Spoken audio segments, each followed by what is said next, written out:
This is రాజు. ఈరోజు మన content వచ్చేసి ట్రావెలింగ్. సరదా ఫ్రెండ్స్తో అయితే సింహాచలం అయితే ప్లాన్ చేసాం. మన ఇంటి దగ్గర ఉన్న వినాయకుని గుడిని అయితే దర్శనం చేసుకుని వెంకటేశ్వరం బస్ స్టాప్ అయితే రీచ్ అయిపోయి అలా బస్సులో వెళ్తుండగా ఏం చేయాలో అవసరం ఉన్నప్పుడు పాటలు వింటూ అయితే మనం ఫైనల్గా మన డెస్టినేషన్ అయితే రీచ్ అయిపోయాం. స్వామివారి పాదాలకి అయితే కొబ్బరికాయ కొట్టేసి మనం మెట్లు ఎక్కడం అయితే స్టార్ట్ అయిపోయాం. మనం అందరూ కుర్రోళ్ళం కాబట్టి సరదాగా ఉంటుంది కాబట్టి చకా అయితే మెట్లు ఎక్కేసాం. కానీ కొంచెం దూరం వెళ్ళగానే మన పట్టపగలైతే చుక్కలైతే కనిపించాయి. అలా వెళ్తుండగా మధ్యలో అయితే ఇద్దరు తమ్ముళ్ళు ఎదురయ్యి అన్య ఎన్ని మెట్లు ఉంటాయని అడిగారు. సరదా వెయ్యి ఉంటాయి తమ్ముడు అనగానే ఇద్దరు తమ్ముళ్ళు నవ్వుకుంటూ అయితే కిందకైతే వెళ్ళిపోయారు.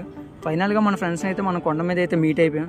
అలా లైన్లో ఉండి చాలాసేపు వెయిట్ చేయడం వల్ల మనకైతే కొద్ది లేట్ అయింది. కానీ ఫైనల్గా మన దర్శనం అయితే కంప్లీట్ చేసుకుని మళ్ళీ కిందకైతే రిటర్న్ అయిపోయాం. కానీ ఈరోజు మనకైతే సోమవారి దర్శనంతో పాటు అన్నదానం కూడా బాగా జరిగింది. అలా చాలాసేపు లైన్లో ఉండి మెట్లు ఎక్కడం వల్ల మనకు కొంతసేపు అయితే కాళ్ళు నొప్పులు రావడం వల్ల రిలాక్స్ అవ్వడం కోసం మధ్యలో కొంతసేపు కూర్చుని అలా రిలాక్స్ అయితే అయ్యాం. ఈరోజు సక్సెస్ఫుల్గా అయితే మన ట్రావెలింగ్ కంటెంట్లో సింహాచలం అయితే కంప్లీట్ చేసుకున్నాం. That's for today. మళ్ళీ రేపు కలుద్దాం. బాయ్.